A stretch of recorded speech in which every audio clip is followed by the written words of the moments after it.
Entonces, obviamente la iglesia se desarrolló en estos 3 primeros siglos, antes que la iglesia por ahí o el cristianismo se mezclara con el imperio romano. Durante 3 siglos la iglesia pues se vio a merced de estos distintos ataques de pensamientos, ideologías religiosas, ideologías teológicas que sincretizaban con el cristianismo. O sea, no vaya a pensar usted que el romanismo, que va a surgir después de con Constantino, es lo primero que afectó a la iglesia. No. Durante los 3 primeros siglos de existencia de la iglesia ya era afectada doctrinalmente por otras herejías, aparte del romanismo, que lo podremos ver de repente cuando lleguemos a eclesiología, ¿ya? Entonces, esto afectó a los creyentes de los primeros siglos y los creyentes tuvieron que responder de alguna manera. Ahora, de repente alguno pensará, pastor, ¿y cuando los apóstoles vivían esto también afectó? Sí, porque el apóstol Pablo, por ejemplo, refutó cierto tipo de gnosticismo en la epístola a los Colosenses. El apóstol Juan refutó también el gnosticismo, ¿no? Ahorita vamos a ver de qué trataba, de qué tipo de gnosticismo, pero refutó en sus cartas, primera de Juan, segunda, tercera de Juan, él refutó el gnosticismo también. O sea, aún en la época apostólica, esto ya se había originado. Claro que con el paso del tiempo, sobre todo en el segundo siglo, es lo que ya floreció con más fuerza. En el tercer siglo todavía subsistió, pero ya con menor fuerza. O sea, ¿dónde fue su apogeo de esta corriente del gnosticismo? Fue en el segundo siglo, ya cuando los apóstoles obviamente habían muerto. Y eso se había predicho. Pablo, por ejemplo, en Hechos 20 había predicho, ¿no?, que después de su partida se iban a levantar lobos rapaces, ¿sí o no?, que iban a ser presa del rebaño. O sea, se refería al aspecto doctrinal. También le advierte de eso a Timoteo, en 1 Timoteo 4, en 2 Timoteo también, ¿no? En sus 4 capítulos, le advierte de que vendrá tiempo. Cuando Pablo decía de los posteros tiempos, no se refería a tiempos finales escatológicos, se refería a tiempos a cuando él ya iba a morir. Y entonces, ¿qué iba a pasar? Se iban a levantar muchos falsos maestros. Maestros que luego el apóstol Juan en su primera carta, en el capítulo 2, ya denunció que ya salieron. En el capítulo 2 dice, ya salieron por todo el mundo. En el capítulo 4 también dice, ya se han levantado falsos maestros y falsos profetas por todo el mundo. O sea, el apóstol Juan, obviamente el único de los apóstoles que vivió hasta casi final del siglo, ratificó lo que dijo Pablo, ¿no?, que después de la partida de Pablo se levantaron estos falsos maestros y comenzaron a llevar herejías. Pedro, en su última carta, ya muy avanzado, que fue antes de 1 Juan, pero Pedro también mencionó acerca de estos falsos apóstoles, falsos maestros, falsos profetas que se iban a levantar, y lo dijo en forma futura. En el capítulo 2, segunda de Pedro capítulo 2, dijo, se levantarán entre vosotros. Dice, falsos maestros que introducirán encubiertamente, ¿qué?, herejías destructoras, ¿no?, y negarán al Señor que los rescató. O sea, claramente Pedro dijo que esas herejías tenían que ver con la persona de Cristo, del Hijo. Entonces todo eso se va a cumplir ya para el tiempo final del primer siglo. Ya se fue levantando fuertemente esto en el mundo. Juan lo reconoció, luego el apóstol Juan murió, ¿sí?, y de ahí a los discípulos de los apóstoles continuaron la labor, ¿no?, y en el segundo siglo estas tendencias gnósticas florecieron por todo lugar. Y muchas veces las iglesias cristianas albergaban estas corrientes, las aceptaban y sincretizaban con la fe cristiana, ¿no? Y por eso hubo necesidad después de formar, ¿qué?, formar concilios, formar por ahí algunas asociaciones entre los pastores, los obispos, para, por ejemplo, evaluar una doctrina y al fin y al cabo decir si era bíblica o si era una herejía. Y así, con el paso del tiempo, la iglesia fue formando su grupo apologético, ¿no? Siempre se juntaban para ver qué doctrina era, porque salían distintas clases de doctrina. Yo te he mostrado solamente algunas. Surgían cualquier cantidad de herejías, de doctrina. Entonces la iglesia, ¿qué tenía que hacer? Tenía que responder. Los obispos, los pastores, pues se preocupaban y se ponían de acuerdo. A ver, lo examinaban y debatían de eso, y al final decían, hallamos que esta doctrina, esta corriente es una herejía. Y así las iglesias eran cuidadas, ¿no? Se mandaba cartas a las iglesias y las iglesias eran cuidadas para que rechacen la mentira, la herejía, y se queden solo con la verdad. Muy bien. Bueno, solamente doy algunos atisbos para que tú ya puedas investigar en libros o fuentes que tienen que ver con el desarrollo de la historia en paralelo con el cristianismo, ¿no?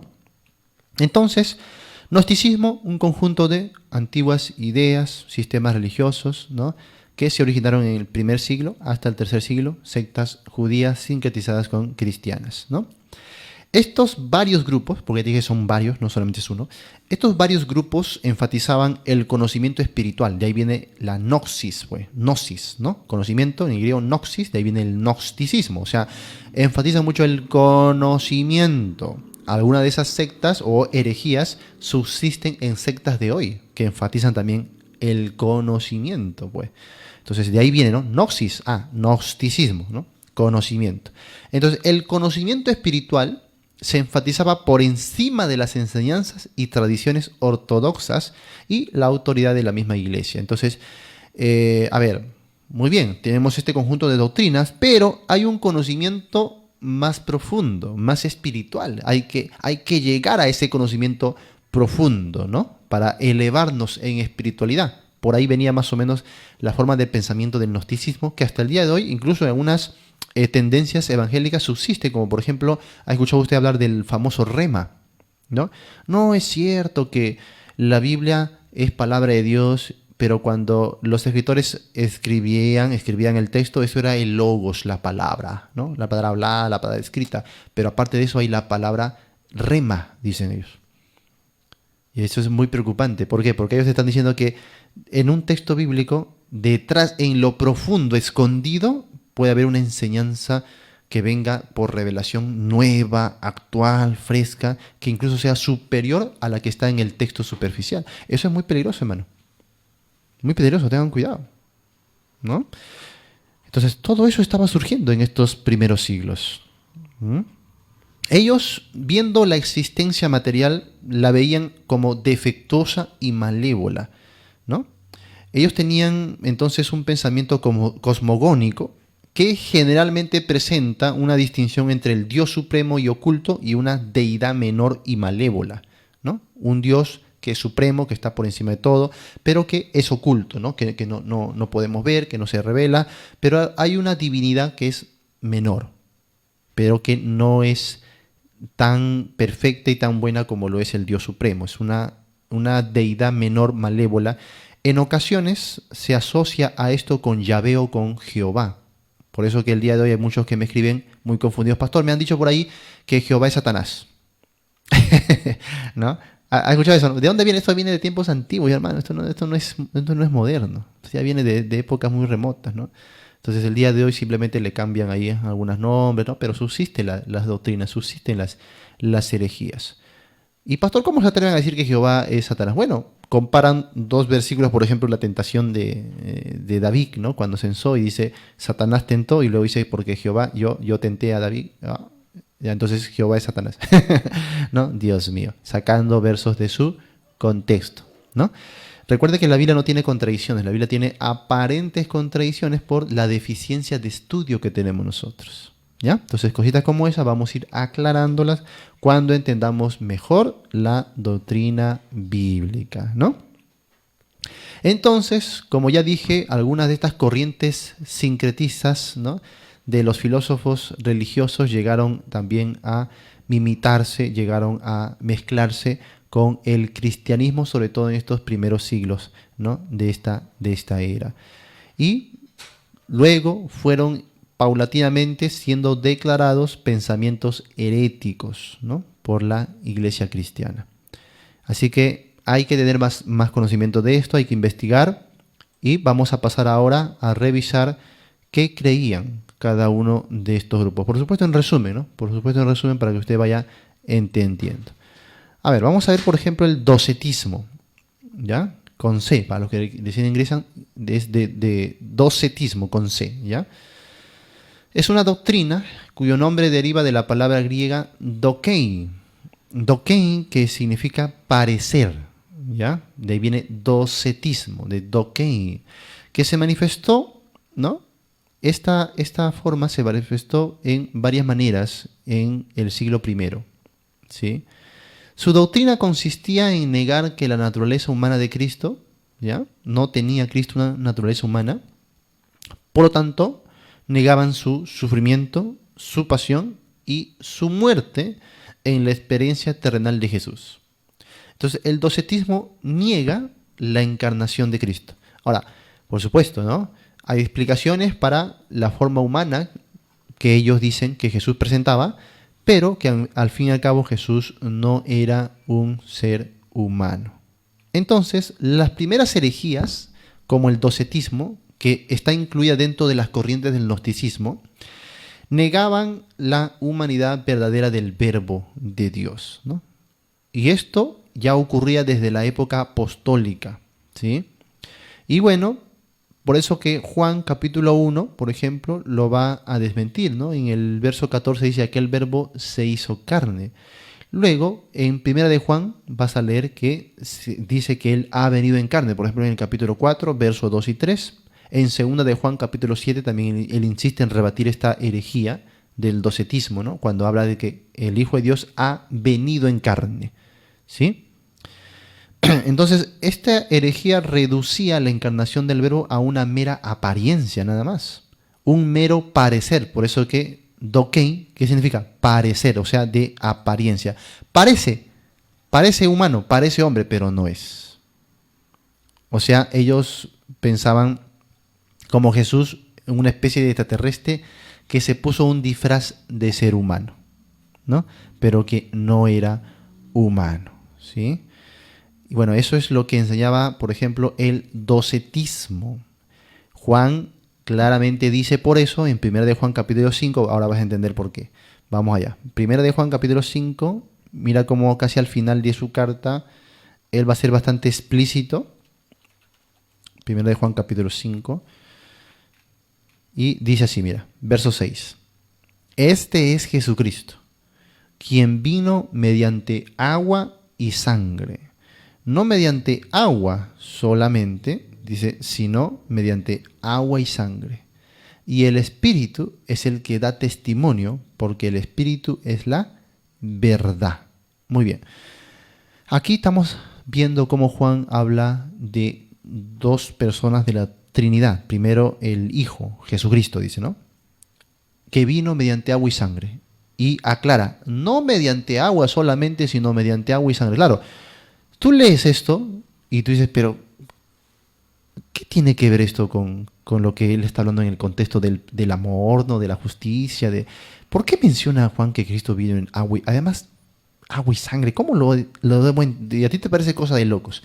Pero para los creyentes del primer siglo, esto era bastante reconocible. Ellos lo entendían, sabían a qué se estaba refiriendo Juan. Claro, como tú no has estudiado de las sectas gnósticas, de las herejías gnósticas de este tiempo, no sabes de la historia, entonces a ti te suena de locos. ¿Por qué Juan dice esto, que Cristo vino en agua y sangre? Y no lo entiendes. ¿Cuántos han tenido algún problema, alguna dificultad de entendimiento con este versículo? Levanten la mano. Ah, todos, casi todos, ¿no?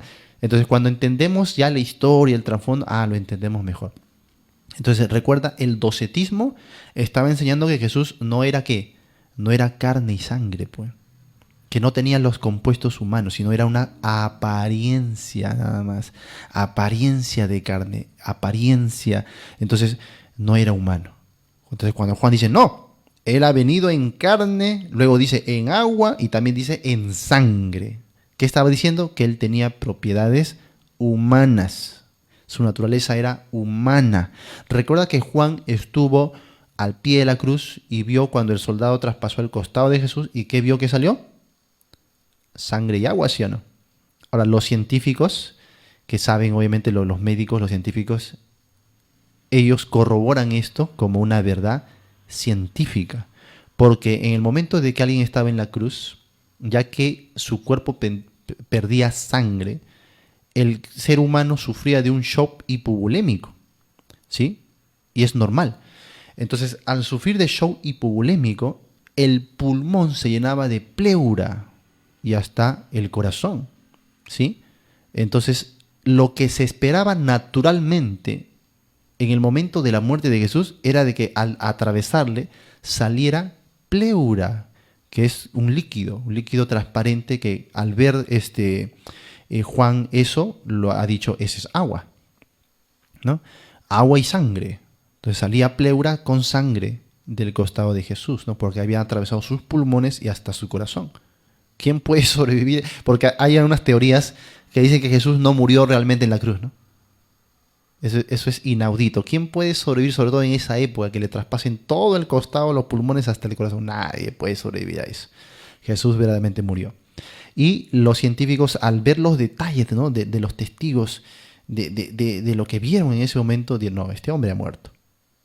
Ese hombre definitivamente murió. Y todo lo que vemos del sudor, hasta del sudor de sangre, del shock hipovolémico, del agua que salió, todo eso tiene explicación científica, ¿no? Que se explica perfectamente. ¿Por qué? Porque Jesús fue hombre, enteramente humano.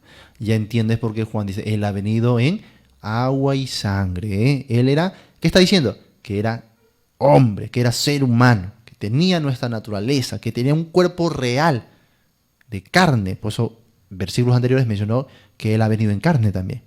Carne, huesos, sangre, toda la composición del ser humano lo tenía Jesús. Así que tenía un cuerpo ficticio de apariencia, no.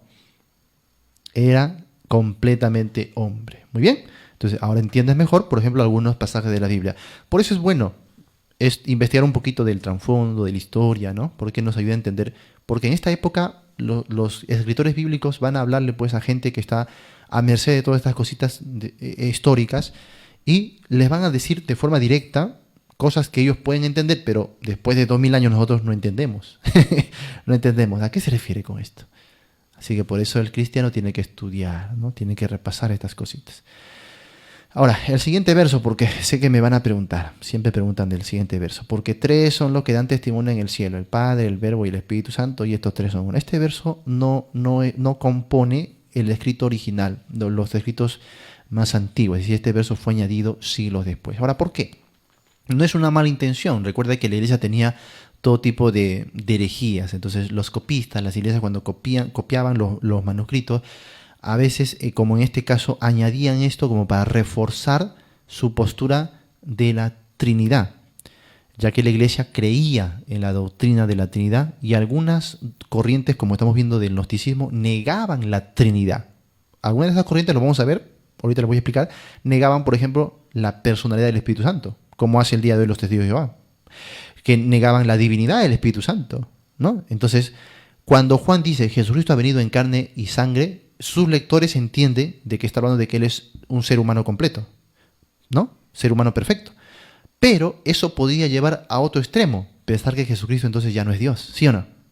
Así que por eso ellos introducen este verso que dice, ¿no? No. Tres son los que dan testimonio en el cielo, el Padre, el Verbo y el Espíritu, y estos tres son uno, ratificando el pensamiento, ¿no? El pensamiento doctrinal que tenía la iglesia en el primer siglo. Muy bien, entonces este verso de acá no lo debes considerar inspirado, porque no corresponde, en realidad fue añadido siglos después. Ese es un verso espurio. Muy bien, pero eso derriba la doctrina de la Trinidad, por supuesto que no. La doctrina de la Trinidad se cimenta en los 66 libros de la Biblia, no en un versículo. Así que seguimos creyendo en la Trinidad, porque la primera iglesia está dando fe de que creía también en esa doctrina, ¿no? Verso 8, y tres son los que dan testimonio en la tierra, el Espíritu, el agua y la sangre, y estos tres, esto no habla de la Trinidad. Esto habla del testimonio de la humanidad de Cristo. Hay que tener cuidado con eso, ¿ya? Solo que cada vez que vemos la palabra tres, rápido lo identificamos con Trinidad. Pero no te hagas problemas. ¿Por qué? Porque el verso 6 que hemos leído habla primero de Jesucristo y luego dice al final, porque el Espíritu es la verdad. ¿Sí o no? El Espíritu es la verdad. ¿Y Jesús qué dijo? Yo soy la verdad. Y es interesante cómo termina el capítulo, porque en el verso 20 dice, pero sabemos que el Hijo de Dios ha venido. Ahí está, el Hijo de Dios. Se menciona a Padre y al Hijo. ¿Sí o no? El Hijo de Dios ha venido y nos ha dado entendimiento para conocer al que es verdadero. Ahí está, la verdad. Verdadero. Y estamos en el verdadero. ¿Quién? En su Hijo Jesucristo. Este es el verdadero Dios y la vida eterna. Así que, ¿la humanidad de Cristo niega su divinidad? Por supuesto que no. Por eso Juan, como está defendiendo la humanidad de Cristo, para que sus lectores no se vayan a otro extremo, ratifica que Jesucristo es verdaderamente Dios también. ¿Ves? Y así se edifica la doctrina de la unión hipostática, o sea, de la doble naturaleza de Cristo. La Biblia lo presenta como perfectamente hombre, pero también como perfectamente Dios. Este es el Dios verdadero y además la vida eterna. Y al principio de su carta, ¿qué dijo? Es la vida eterna que se nos manifestó. ¿Y cómo se nos manifestó? En carne. Ah, te das cuenta, siempre vuelve a ese principio. Es hombre, es Dios. Es hombre, es Dios. Es Dios, es hombre. ¿No? Siempre. Entonces no te preocupes porque el capítulo entero habla de la Trinidad. Así que un solo versículo no haya estado o no haya sido escrito o inspirado originalmente no afecta la verdad de todo el capítulo. Entonces sigue diciendo el verso 9, si recibimos el testimonio de los hombres, a eso se refiere, mayor es el testimonio de Dios. Porque este es el testimonio con que Dios ha testificado acerca de ¿quién? De su Hijo. El que cree en el Hijo de Dios tiene el testimonio en sí mismo. Muy bien. Entonces, date cuenta que en toda su carta él está defendiendo la doctrina de la humanidad de Cristo, pero sin dejar de lado su divinidad. El docetismo no podía concordar esto y decía no, Jesucristo no es un hombre verdadero, solo tenía la apariencia de ser humano. Así que está refutadísimo por el apóstol Juan, en este caso, ¿no? Pasamos a lo siguiente. Cerintianismo, de Cerinto, ¿ya? Cerinto es el líder, el padre de este movimiento herético, cerintianismo. Él fue un gnóstico del siglo I que enseñó que el mundo fue creado por un poder inferior, ¿ya? Muy lejos de Dios, que es sobre todo, ¿no? Y no se conoce, y que Jesús es un simplemente profeta. O sea, el que creó el mundo es un Dios menor, ¿sí? Que no lo conocemos, pero Jesús fue un profeta nacido de José y María, de la cual obviamente también niega su virginidad, por si acaso. O sea, no creen en la concepción virginal, no de Jesucristo, en el que Cristo simplemente descendería sobre él en forma de paloma en el momento del bautizo. A ver, para que me entiendan. Para ellos Jesús es un hombre como nosotros que nació de papá y mamá, como cualquiera, muy bien. Y que en el momento del bautismo, recién el ser divino vino a Jesús. ¿Sí me dejo entender? ¿Ah? ¿Me dejo entender? Ya, muy bien. Entonces, ellos creen que recién Jesús adquirió una cierta naturaleza divina en el momento de su bautismo, porque ahí dice que vino sobre él en forma de paloma.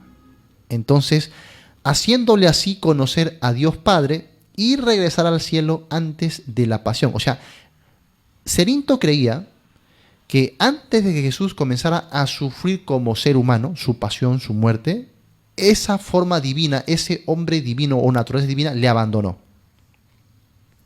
Entonces vino el ser divino, vino a Jesús en el bautismo y se fue antes de que comience a sufrir su pasión. ¿Sí me dejo entender? Eso era la posición del cerintianismo en este primer siglo. Además, después de la resurrección, Cerinto esperó también un reinado terrenal de Cristo, de una naturaleza que era concreta, material, y la restauración del culto en Jerusalén. Él creía en esto inmediatamente después de la resurrección y se esperaba eso para su época, lo cual obviamente no se cumplió, ¿no? Porque en escatología ya es un rubro aparte que veremos después. Hay también diversas posturas, pero hay un planteamiento bíblico, pero no podemos basarlo en un solo versículo, tenemos que basarlo en el panorama general de todas las Biblias para poder entenderlo. ¿Ah? Entonces, date cuenta que estas herejías, hermanos, hasta el día de hoy subsisten y lamentablemente sigue afectando a la iglesia cristiana evangélica. Varios líderes, varios pastores ya están cambiando incluso sus posturas, están yendo por muchas herejías en este siglo. ¿Ya? Entonces, mucho cuidado en este aspecto. Docetismo, cerintianismo, hay que saber identificarlos el día de hoy.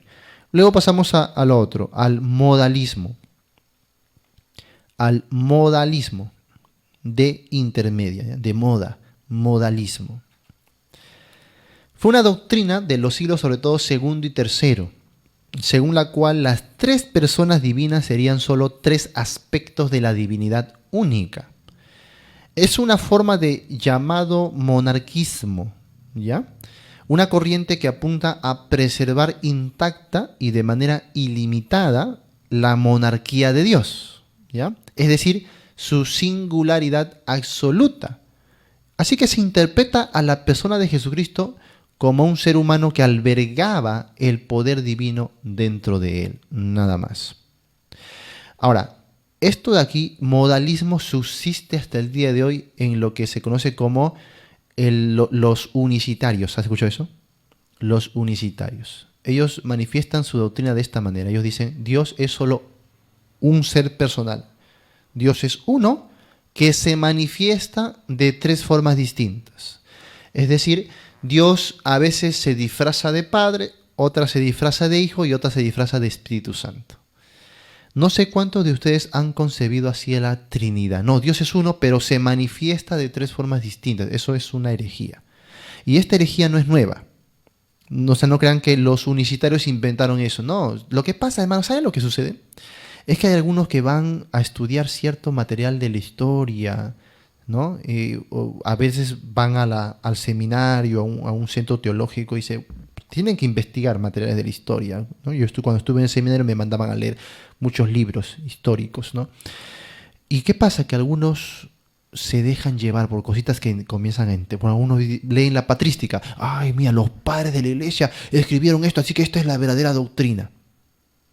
Entonces, por investigar, se alejan ya, se van a otro plano y llegan a estos planteamientos, ¿no? Llegan a estas explicaciones de algunos pasajes de la Biblia, de la persona de Jesucristo, y lo adoptan para el día de hoy. Y luego lo enseñan así. Y luego la gente que les sigue, como ellos no estudian, simplemente repiten lo que ellos les han dicho. Ah, bueno, ¿qué es la Trinidad? La Trinidad es Dios manifestándose de tres formas distintas. Eso es una herejía, hermano. Eso no es verdad. Algunos incluso dan el ejemplo del agua, ¿no? El agua, ¿ves que el agua a veces está en estado líquido, luego en estado gaseoso y en estado sólido? En estado sólido, estado gaseoso, ¿no? ¿Ves? No, los estados del agua es un pésimo ejemplo de la Trinidad. Si usted lo ha usado, ya no lo use más. No. Pastor, ¿y el fruto? El fruto que tiene su, ¿cómo se llama? Su pepa, no sé cómo dicen otros, su semilla, su pepa, luego su pulpa y luego su cáscara. ¿Ves? Tres y hacen uno. Eso es la Trinidad. No, también es un pésimo ejemplo de la Trinidad, ¿no? Eso hablaríamos más bien del triteísmo. No, perdón, del tripartito. O sea, cuando hablamos de partes de un todo, eso es ser tripartito. Eso no es la Trinidad.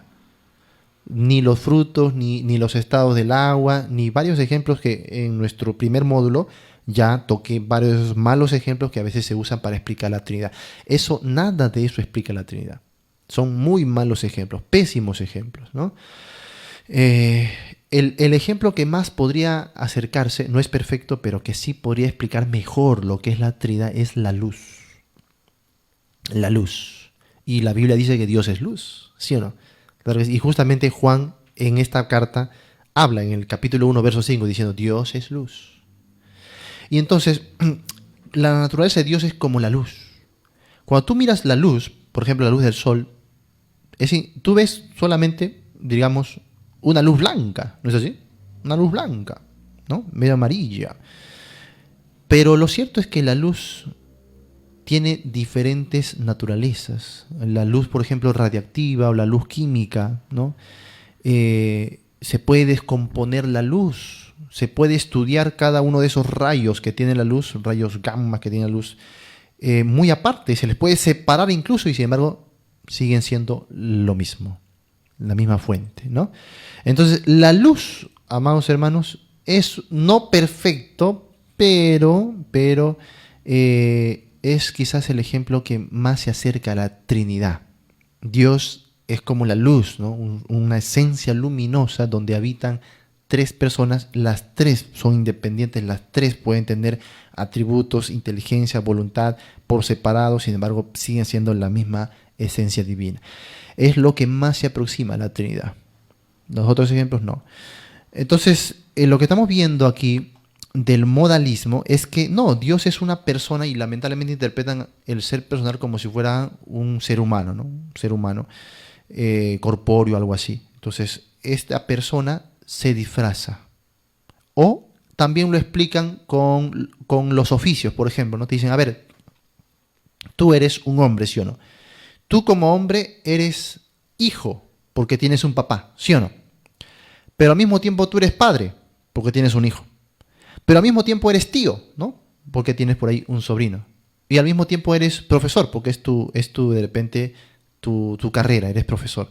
Entonces tú eres el mismo, pero adquieres diferentes ¿qué?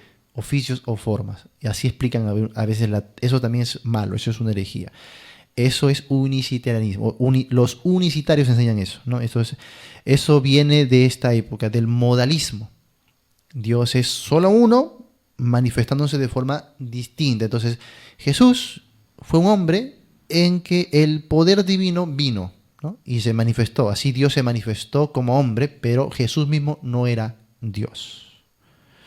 Mucho cuidado, el día de hoy subsiste todavía este tipo de herejías, ¿ya? Luego tenemos el marcionismo, de marcionismo, ¿sí? Era una herejía cismática bien organizada, fundada por Marción, ¿no? Así se llamaba su líder, Marción. Su doctrina se basó en la exasperación antijudía de la oposición de la que habla el apóstol Pablo en sus enseñanzas entre el Antiguo Testamento y el Nuevo Testamento. Es decir, el buen Dios de la historia judía se opone al Dios supremo y bueno que vemos luego en el Nuevo Testamento, ¿no? Entonces hay un Dios del Antiguo Testamento, de la historia judía, distinto al Dios supremo y bueno, que es Él quien envió a su Hijo Jesús para salvación de todos. Esto es lo que enseñaría más o menos el marcionismo, ¿no? Hay una contraposición entre el Dios del Antiguo Testamento y el Dios que envió a Jesucristo en el Nuevo Testamento. Para que investiguemos entonces sobre el marcionismo también. Tal cosa, por supuesto, está infundada. Y lamentablemente muchos, de alguna manera derivada, piensan de esta forma el día de hoy. Como por ejemplo cuando dicen, en el Antiguo Testamento Dios era rígido, Dios imponía la ley, ¿no? Pero ya en el Nuevo Testamento, después de Jesús, ya Dios se volvió bueno, Dios da la gracia, ¿no? Antes era la ley, ahora la gracia. ¿Has pensado así? Pues es un pensamiento equivocado. En el Antiguo Testamento Dios también era Dios de la gracia, también tenía misericordia y también salvaba por la fe y por gracia. No había cambiado nada, era Dios de amor. Nada más falta con recordarte la historia de Nínive. Nínive, la capital del imperio asirio, era una ciudad de las más corrompidas y más sádicas, más violentas de ese tiempo. Sin embargo, Dios tuvo misericordia de ellos y los perdonó, ¿sí o no? Bueno, y tenemos historias del Antiguo Testamento donde podemos ver que Dios también tenía gracia, misericordia y amor en el Antiguo Testamento. Así que ¿dónde está que en el Antiguo Dios era inflexible, rígido, ¿no? Imponía la ley, y en el Nuevo como que ya cambió y se volvió bueno, comenzó a dar la gracia, el amor y el perdón? No, eso es equivocado, totalmente equivocado. En el Antiguo Testamento los atributos de Dios armonizaban: su justicia, su misericordia, ¿no? Su juicio, su gracia estaban siempre de la mano. Siempre. En otra oportunidad, ahorita no tengo mucho tiempo, pero en otra oportunidad demostré eso con abundancia de pasajes del Antiguo Testamento, como siempre la justicia y la misericordia de Dios siempre iban de la mano. En el Nuevo Testamento igual. En el Nuevo Testamento no crean que Dios se volvió un viejito bonachón que solamente sabe dar dulzura y cariño, no. En el Nuevo Testamento Dios también imparte su juicio. Por ejemplo, Ananías y Zafira. Claro ejemplo en Hechos capítulo 5. Donde solo con decir una mentira los dos murieron, ¿sí o no? Claro, entonces en el Nuevo Testamento también Dios mataba, por supuesto que sí. En Corintios capítulo 11, Pablo habla a la iglesia de que muchos son enfermos, debilitados y aún mueren por el castigo de Dios, ¿o no? Claro que sí. Entonces también Apocalipsis relata que Dios va a ejecutar su ira sobre el mundo entero con grandes juicios. Así que ¿Dios cambió del antiguo para el nuevo? Por supuesto que no. Solamente que algunos distorsionan ciertos versículos, ciertos pasajes de la Biblia y le dan otras explicaciones. Pero al creyente que lee Biblia, el creyente que come Biblia, ¿no? De principio a fin, de Génesis a Apocalipsis, nada de esto le mueve, porque él ya tiene todo el panorama de la Biblia. Si usted no estudia, no lee la Biblia completa, Antiguo, Nuevo Testamento, y no lo hace continuamente, por supuesto que hay cositas que le van a confundir, porque usted no tiene todo el panorama de la Biblia. Luego pasamos al montanismo, ¿ya? Al montanismo, que fue una herejía fundada en Frigia por Montano, un ex sacerdote de la diosa Cíbeles, ¿ya? Esto más o menos en la segunda mitad del siglo II. Las principales características del movimiento fueron la gran importancia atribuida a la profecía, la expectativa inminente de la parusia, que esto tiene que ver con la venida de Cristo, y el ascetismo, que es dar un duro trato al cuerpo, hasta incluso a veces lacerarse el propio cuerpo, que luego se tomó eso en el romanismo, ¿no? Se tomó el ascetismo para las prácticas romanistas, especialmente en materia sexual, ¿no? Dar duro trato al cuerpo con rigor, y esto es una combinación con el pensamiento de la parusia, de la venida de Cristo. Debido a estas diferencias se acentuó el contraste entre la iglesia cristiana oficial y la carismática iglesia montanista, en la que tanto los profetas como las mujeres jugaron un papel importante.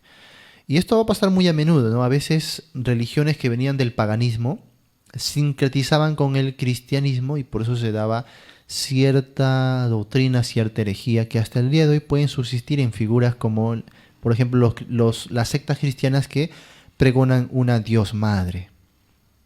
El culto a la Dios Madre es muy antiguo, hermanos. Muy antiguo. No crean que es algo que hoy surgió. No, es muy antiguo.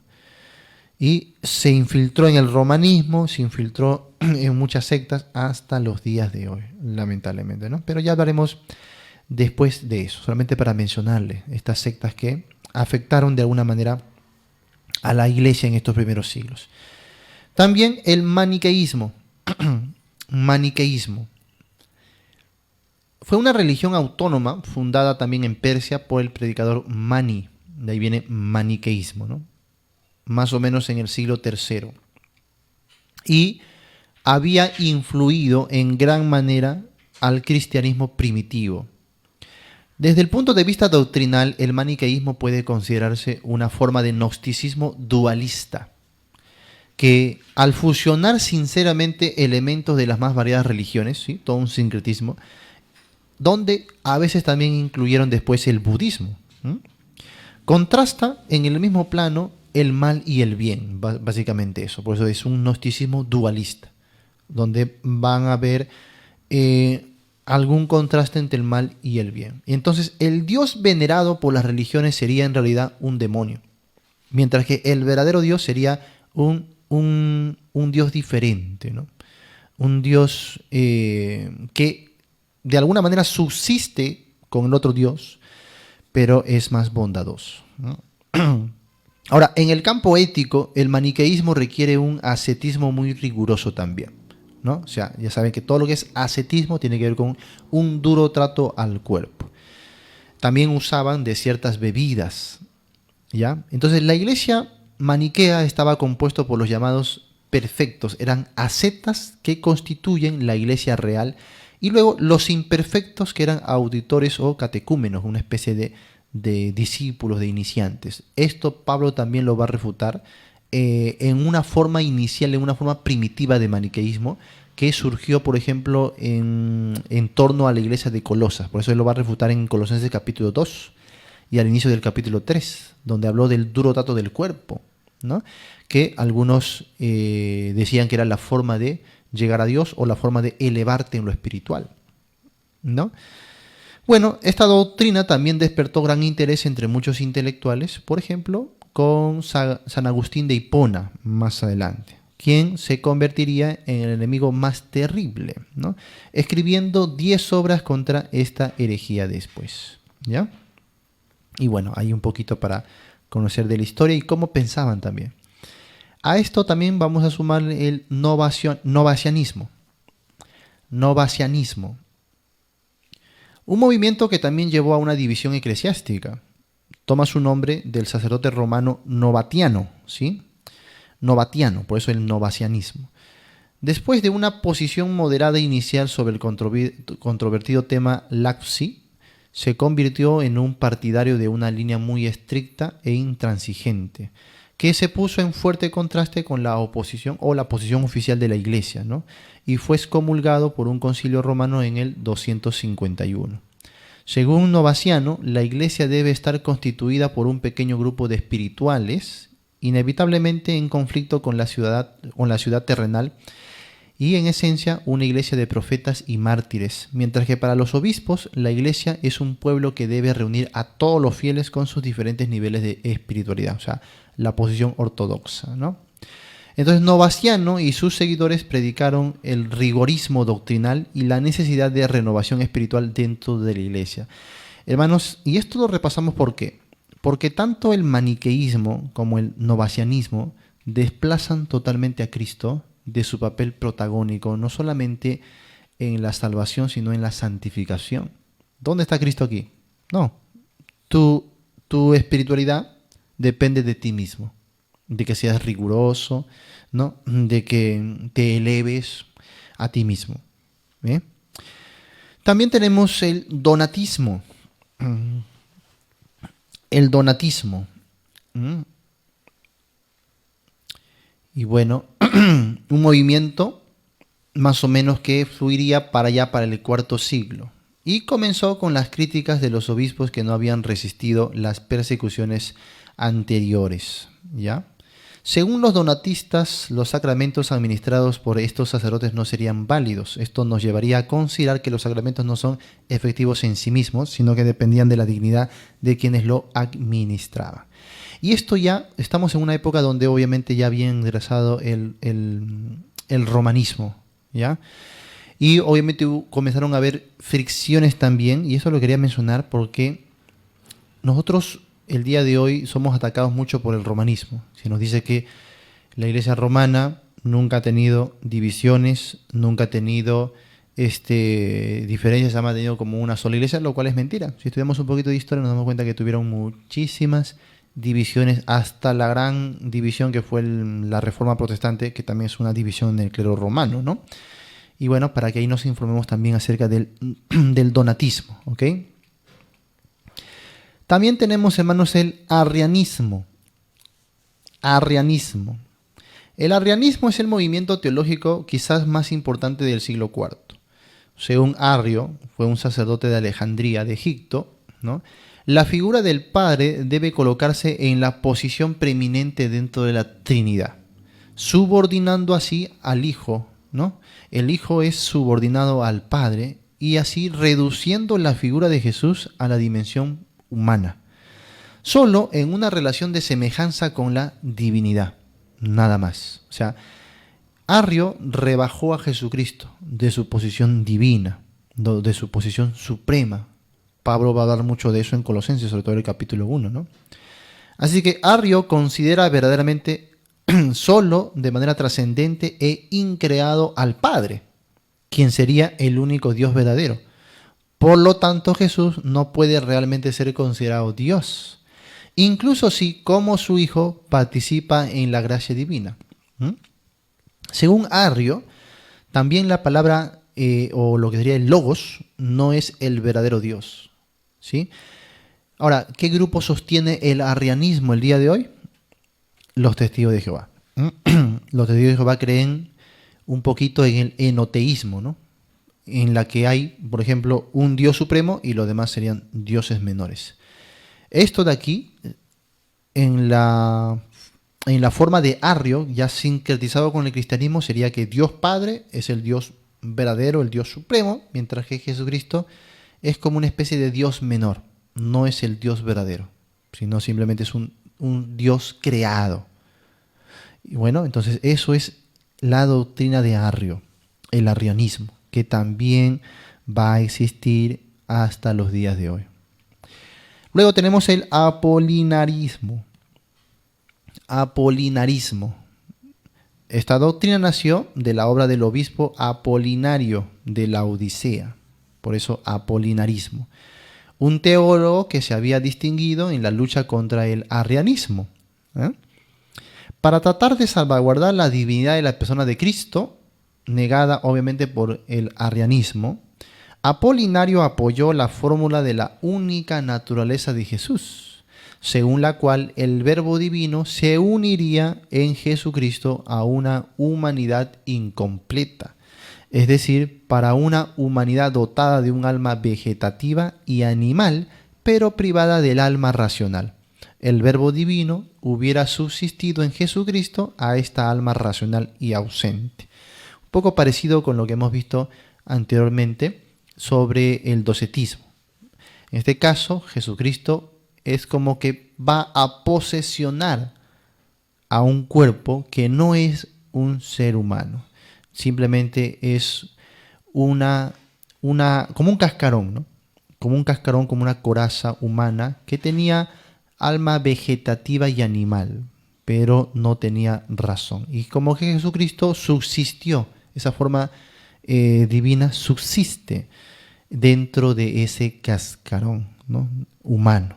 Entonces, esto es lo que enseñó Apolinario por tratar de oponerse al arrianismo que negaba la divinidad de Jesús.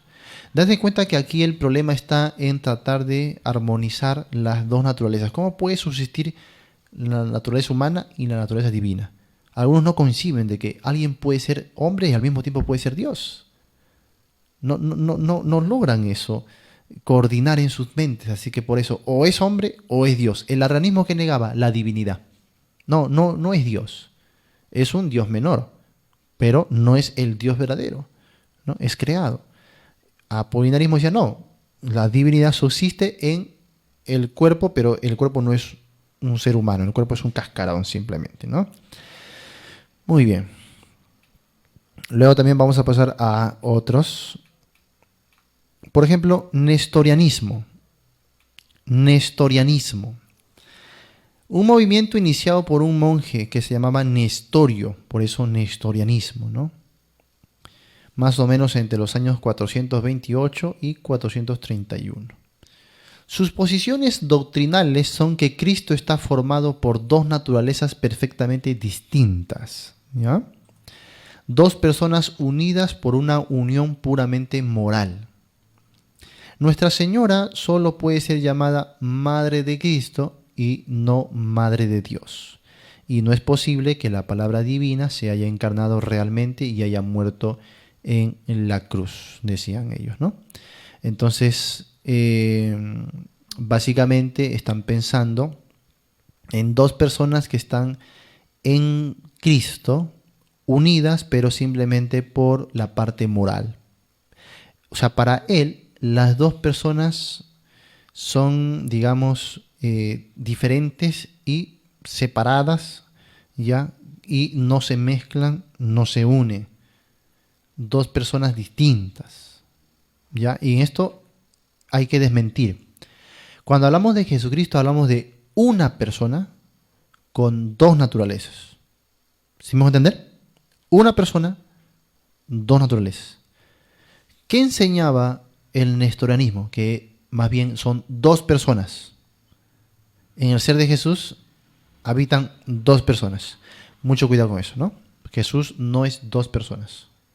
Es solo una persona que tiene dos naturalezas, la naturaleza humana y la naturaleza divina.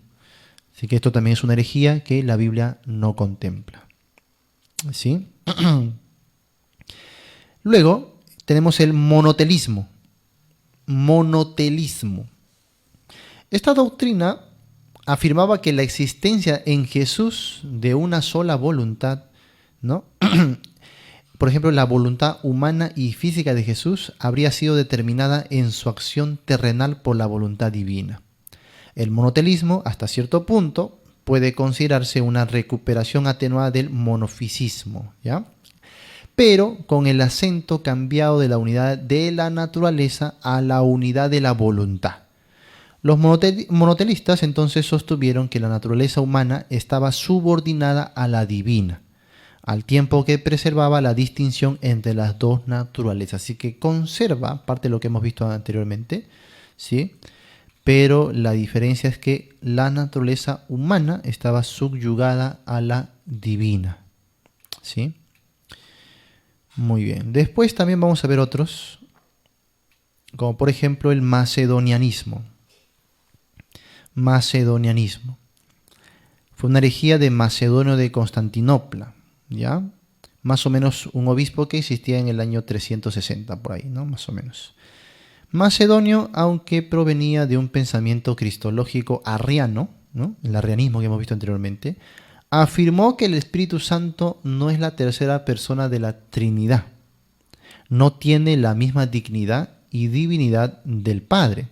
¿Está? O sea, ellos manifestaban que la tercera persona, o sea, el Espíritu Santo, no es Dios, ¿ya? Entonces no tiene la misma divinidad del Padre y del Hijo. Y creía que el Espíritu Santo es una criatura de Dios, aunque era superior a los ángeles, pero no era Dios. Además estaba subordinado siempre al Padre y al Hijo, ¿no? Y bueno, ya hemos visto que sectas del día de hoy también van a negar mucho la divinidad del Espíritu Santo o la personalidad del Espíritu Santo también, ¿no? Algunos no niegan la personalidad del Espíritu, es decir, que es un ser pensante, ¿no? Que razona, que siente, que tiene voluntad, pero que no es Dios, sino es una criatura de Dios, como enseñaba Macedonio. Pero otros sí van a negar la personalidad del Espíritu, por ejemplo, los testigos de Jehová. Para los testigos de Jehová, el Espíritu Santo es solo una fuerza activa, como una energía, como una corriente eléctrica, pero no es una persona. Y si no es una persona, no puede ser Dios, pues, automáticamente, ¿no? Entonces, dense cuenta, hermanos, cómo muchas de estas herejías subsisten, a veces pueden rebatirse entre ellas o mezclarse entre ellas, ¿no? Pero siempre están contra la posición bíblica. Y hay que tener bastante cuidado. ¿Qué creemos nosotros a la luz de la palabra de Dios? Nosotros creemos, hermanos, en la humanidad perfecta de Cristo, por supuesto que sí, pero también que esas dos naturalezas de Cristo cohabitan perfectamente en Él. Dos naturalezas de Cristo, hermanos, que no es lo mismo que decir dos personas. No es lo mismo, ¿ya? Sino es dos personas. Entonces, Cristo es, como tiene dos naturalezas, Cristo es Dios y Cristo es hombre. Lo que creemos, según la posición bíblica, es que estas naturalezas, en primer lugar, no se mezclan, como algunas sectas gnósticas decían, ¿no? Que las naturalezas de Cristo se habían mezclado y así había surgido ¿qué? Una naturaleza tercera, o sea, una naturaleza híbrida. Por ejemplo, hablamos del monofisismo, ¿sí o no? El monofisismo, que fue un movimiento iniciado por Eutiques, ¿ya? Eutiques, que era un obispo de Constantinopla también, consideraba que Jesús poseía una sola naturaleza híbrida, fruto de la absorción en lo divino de lo humano, que por lo tanto era solo aparente, ¿no? Y que después esta doctrina va a ser condenada como una herejía. Es decir, ellos creían lo que les acabo de decir, ¿no? Que Jesús, al ser encarnado, pues absorbió la naturaleza humana y la divina para que entre las dos dar a luz una tercera naturaleza, una naturaleza híbrida. Eso no es bíblico tampoco. Jesús no es la mezcla de lo divino y lo humano, ¿ya? Algunos también enseñan que Jesús es 50% Dios y 50% hombre. ¿Has escuchado eso? Mitad Dios, mitad hombre. No, eso es una herejía también. Jesús es 100% Dios, 100% hombre. O sea, completamente Dios, completamente hombre. No es mitad, ¿no? Esas herejías subsistieron en estos primeros siglos que lamentablemente muchos adoptan el día de hoy también, ¿no? Entonces, nuevamente, Jesús tiene dos naturalezas, no es dos personas, sino dos naturalezas que no se mezclan entre sí para adoptar una tercera naturaleza. No se mezclan. Las dos naturalezas subsisten en Cristo sin mezclarse. Otra cosa muy importante, las naturalezas no se afectan entre sí, no se alteran, ni se limitan entre sí. Por ejemplo, Jesucristo era hombre y era Dios, ¿no es así? Pero no por ser Dios, Él dejaba de sentir hambre. Porque la naturaleza divina no obstaculizaba a la humana. Por eso es que Jesús sentía hambre. Tenía sed, tenía cansancio, dormía, ¿sí o no? Y para trasladarse de un lugar a otro tenía que caminar y se cansaba. La Biblia dice que llegó cansado del camino, ¿sí o no? Y por supuesto lloraba y también podía morir. Así que Jesús sea Dios no quitaba que podía experimentar las limitaciones y atributos humanos. Entonces ten cuidado porque algunos pastores el día de hoy van a enseñar en los púlpitos y decir, hermanos, Jesús no es Dios. Y se los compruebo con la Biblia. Mira, acá dice, Jesús fue tentado, pero la Biblia dice que Dios no puede ser tentado, ¿sí o no? ¿A ves? Entonces Jesús no es Dios. Luego, ¿Dios puede tener hambre, hermanos? No, pero Jesús sí tenía hambre, ¿ves? Entonces Jesús no es Dios. A ver, hermano, ¿Dios puede morir? No, ¿sí o no? Dios no puede morir. ¿Pero Jesús murió, sí o no? Ah, entonces Jesús no es. ¿Ves? Apelan la filosofía, la lógica, para desmentir las verdades elementales del cristianismo. Cuidado. Cuidado con estos pastores que se han desviado mucho el día de hoy. Pastores y maestros, incluso algunos son famosos en redes sociales, que ya están negando la divinidad de Jesús. Sustentan que Jesús dejó de ser Dios y pasó a ser solamente hombre. Pero ya hemos visto que no, porque las dos naturalezas no se afectan, no se obstaculizan la una a la otra. Así que, aunque era Dios, era natural que sintiera todo lo del ser humano. Hasta experimentaba, por ejemplo, la depresión, la tristeza. Muchas veces digo, mi alma está afligida hasta la muerte. Ser humano, ¿no? Se afligía con dolor, lloraba, sudaba. Ser humano, por supuesto, sin dejarse de ser Dios. Ya hemos visto Filipenses 2, Colosenses 1, donde Pablo dijo que siendo en forma de Dios, tomó forma también de siervo. En Colosenses 1 dijo, en él habita corporalmente toda la plenitud de la deidad. Ahora también tenemos otros registros de los evangelios, porque no solamente es que Jesús se cansaba, tenía hambre, no, también los evangelios registran que Jesús perdonaba pecados, que tenía omnipotencia, poder sobre la creación y la naturaleza, que Jesús, por ejemplo, era santo, perfectamente santo, que no podía pecar. Jesús era omnisciente, dice que sabía lo que había en el corazón de los hombres, sabía sus pensamientos, ¿sí o no? Era omnisciente, ¿no? Esos son atributos humanos, divinos, que solo Dios puede poseer, ¿no? Pero que Jesús lo tenía aún en su forma humana, ¿no? Además, Jesús venció la muerte. Si tiene poder sobre la muerte, ¿qué es? Es Dios, pues. Es Dios, ¿no? Entonces la Biblia también registra que en su forma humana y corporal Jesucristo seguía poseyendo atributos divinos. Por eso se le adoró, ¿o no? Sí, la Biblia describe, por ejemplo, que muchos hombres adoraron a Jesús y Jesús jamás lo evitó. Pero date cuenta que cuando los hombres querían, por ejemplo, adorar a los apóstoles decían, no nos adores, ¿no? Somos hombres como tú. Cuando los hombres querían adorar a los ángeles decían, no, somos siervos como tú, no nos adores.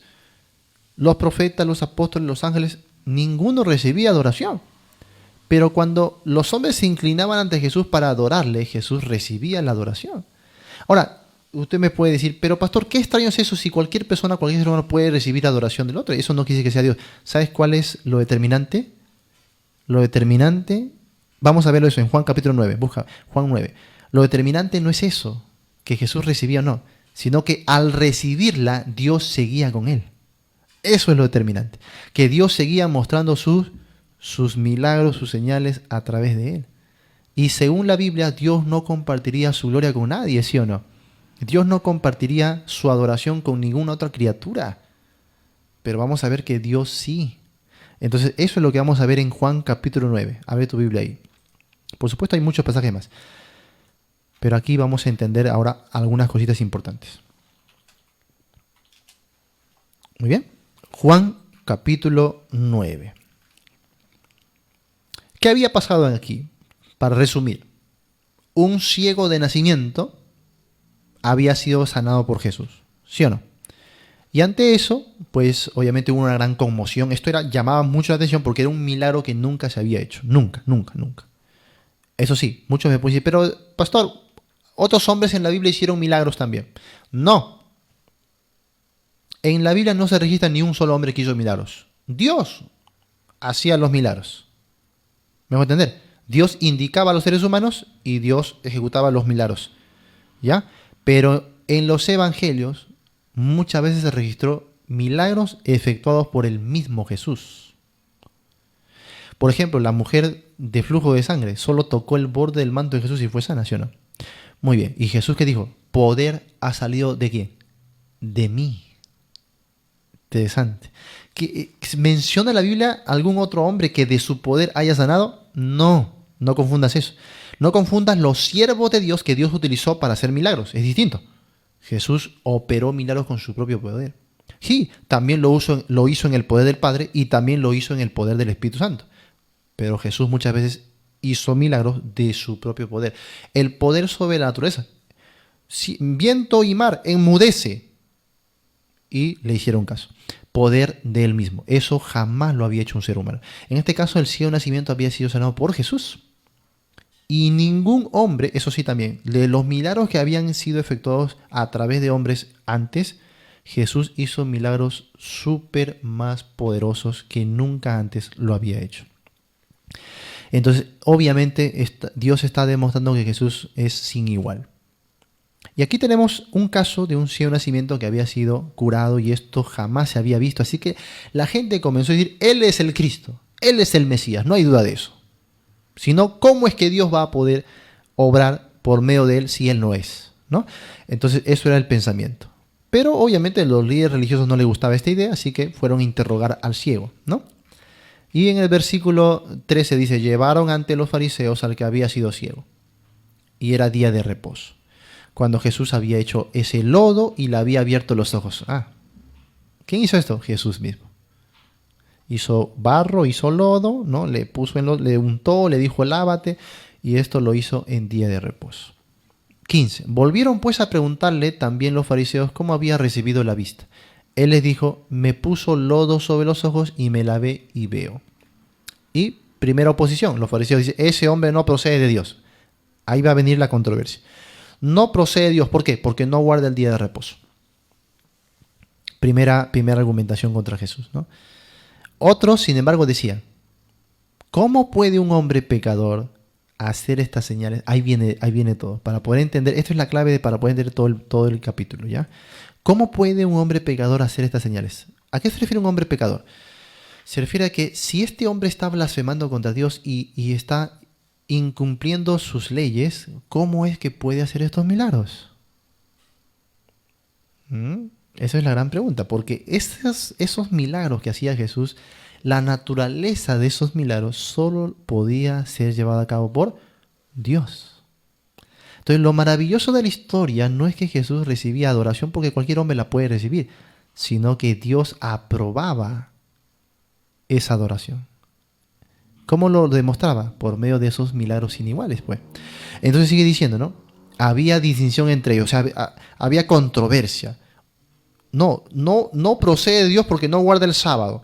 Pero ¿cómo es que puede hacer esas señales si es un hombre pecador que está contra Dios? Así que volvieron a preguntarle al ciego. Ahora, vamos a seguir viendo más abajito, porque no se haga muy largo ya. Verso 24. Entonces volvieron a llamar al hombre que había sido ciego y dijeron, da gloria a Dios. ¿Aceptaron que el milagro era de Dios o no? Sí. O sea, ni aún, date cuenta de eso, ni aún los enemigos de Jesús podían ellos negar que estos milagros fueron hechos por Dios. No lo podían negar. Así que les dice, da gloria a Dios, nosotros sabemos que ese hombre es pecador. O sea, lo que los fariseos al final iban a terminar diciendo es que aunque Jesús era pecador y estaba contra Dios, Dios en su gracia y misericordia había efectuado ese milagro. Interesante. Pero lo que no pudieron negar es que el milagro venía de Dios. Entonces él respondió, mira, el ciego le va a dar una grande lección de teología a los estudiosos, ¿no? Si es pecador, no lo sé. Una cosa sé, que habiendo yo sido ciego, ahora veo. Le volvieron a decir, ¿qué te hizo? ¿Cómo te abrió los ojos? Otra vez. Y él les dijo, ya les he dicho y no habéis querido oír. ¿Por qué lo queréis oír otra vez? ¿Queréis también vosotros haceros sus discípulos? Y ellos se enojaron por esto, le injuriaron y dijeron, tú eres su discípulo, pero nosotros discípulos de Moisés somos. Nosotros sabemos que Dios ha hablado a Moisés, pero respecto a ese no sabemos de dónde sea. Y es impresionante la respuesta del ciego, ¿no? Respondió el hombre y les dijo, pues esto es lo maravilloso, que vosotros no sepáis de dónde sea, y a mí me abrió los ojos. Y sabemos que Dios no oye a los pecadores. Contexto, hermanos. Cuando la Biblia dice aquí que Dios no oye a los pecadores, no se refiere a que Dios no oye las oraciones de los hombres incrédulos. El día de hoy enseñan eso, sobre todo los reformados, que no les gusta pensar que la salvación sea para todos. Y dicen, no, por más que el pecador venga a orar, y Dios no lo oye. Y entonces, ¿qué fue Cornelio en Hechos capítulo 10? ¿Por qué Dios mandó a Pedro a predicar a Cornelio? ¿Por qué Dios antes de eso envió un ángel a Cornelio? Porque dice, tus oraciones fueron escuchadas. Así que Dios oye las oraciones de los pecadores. Por supuesto que sí, pues hermanos, si no, ¿cómo los pecadores serían salvos? Dios oye la oración de los pecadores. Entonces, ¿a qué se refiere aquí con que Dios no oye a los pecadores? Se refiere no a la oración, se refiere a las señales, a los milagros.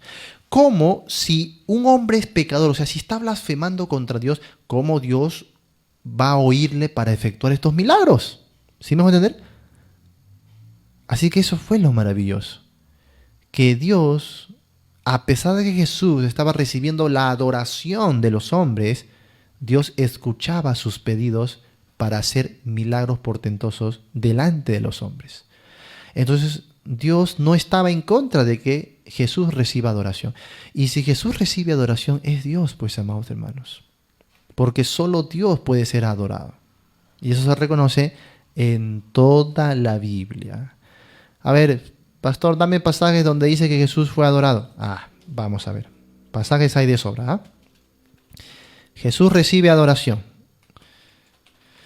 Por ejemplo, vamos a ver en Lucas. Esto pasa desde el nacimiento, ¿no? Vamos al capítulo 2 de Mateo. Capítulo 2 era, ¿ya? Mateo capítulo 2. Dice el verso 10, ¿no? No, verso 11. Al entrar en la casa, vinieron al niño con su madre María y postrándose lo adoraron. ¿Sí? Mateo capítulo 2, verso 11 también. Luego Mateo 28:9. Mateo 28:9. Dice, y he aquí que Jesús les salió al encuentro diciendo salve, y ellas acercándose abrazaron sus pies y le adoraron también. Luego Mateo 14:33, por sus discípulos, dice, entonces los que estaban en la barca le adoraron y decían, en verdad eres hijo de Dios. Los discípulos adoraron a Jesús también. Juan capítulo 12, verso 3 también, ¿no? De la mujer que unge sus pies también con sus cabellos, con sus lágrimas, con un perfume de nardo puro. ¿Sí? También tenemos Juan capítulo 9, 38, donde estamos viendo justamente la historia, ¿no? Del ciego nacimiento. ¿Cómo termina esta historia? En el verso 38. Jesús se presenta otra vez ante el que había sido ciego, le habla de que él es el Cristo, el Mesías, y le dice, Señor, mira, entonces dijo, creo, Señor, y le adoró. Le adoró. Sí, tenemos muchos pasajes ahí, ¿no? Que los hombres adoraron a Jesús, y Jesús nunca rechaza esta adoración. Pero lo que es extraordinario en la historia, como hemos visto, es que Dios, a pesar de que Jesús está siendo adorado por otros hombres y que Él no rechaza esa adoración, Dios sigue efectuando milagros, señales, prodigios a través de la mano de Jesús. Claramente eso lo va a explicar Pedro en Hechos capítulo 10, cuando da el testimonio justamente a Cornelio. Hechos capítulo 10, verso 38. Y dice así, ¿no? Como Dios ungió con el Espíritu Santo. Ahí está. La Trinidad se va a mencionar aquí, ¿no? Como Dios ungió, ese es Padre, con el Espíritu Santo. Ahí está. El Espíritu Santo. Y con poder a Jesús de Nazaret. Ahí está el Hijo. Y como o sea Jesús, anduvo haciendo bienes, mira, y sanando a todos los oprimidos por el diablo, porque Dios estaba con él. Ahí está. O sea, los milagros y sanidades que Jesús realizó era para autentificar que Él venía de Dios. No como un profeta, porque los profetas ya hemos visto, venían de Dios, también Dios efectuaba milagros por manos de los profetas, pero había algo singular, que los profetas nunca fueron adorados. ¿Sí o no? Los profetas nunca fueron adorados. Entonces Jesús no era un profeta más. Es el mismo Hijo de Dios y fue adorado porque es Dios mismo. Recibió la adoración y Dios siguió respaldándolo. Entonces, ¿Jesús dejó de ser Dios cuando se encarnó? No. Él continuó siendo Dios y así eternamente. Además, ¿qué problema hay? ¿Saben? Porque después del ministerio público de Jesús, después de su vida hasta su muerte, la cosa no se queda ahí. Jesús resucitó, ¿sí o no? Y cuando Él resucitó se presentó en cuerpo físico a sus discípulos, ¿o no? Digo, mira, vean que un fantasma no tiene carne y huesos como yo lo tengo. Miren mis heridas, ¿tenía heridas su cuerpo o no? Sí, miren las heridas de la crucifixión, mis manos, mi costado. Seguía con heridas en su cuerpo y la Biblia dice que así en forma corporal ascendió a los cielos. Y Esteban lo vio sentado a la diestra del Padre. Y la Biblia registra que en su venida Él vendrá en forma corporal también. Así que, ¿qué problema hay? Si Jesús sigue existiendo como Dios en las alturas, a la diestra de Dios en la gloria eterna, pero con cuerpo humano. ¿Era un cuerpo humano o era una apariencia de humano? Bueno, la Biblia registra que después de su resurrección comió con sus discípulos, ¿no? Comió los peces, comió el pan, desayunaba con ellos. Así que era perfectamente hombre, ¿sí? Entonces, hermanos, esto es lo que hay que concluir de las dos naturalezas de Cristo, ¿no? Él es hombre, sí, pero no deja de ser Dios. Justamente en la próxima clase ya abarcaríamos el tema de la divinidad de Jesús, por si acaso, no crean que ya estamos tocando el tema de la divinidad, vamos a verlo más a fondo.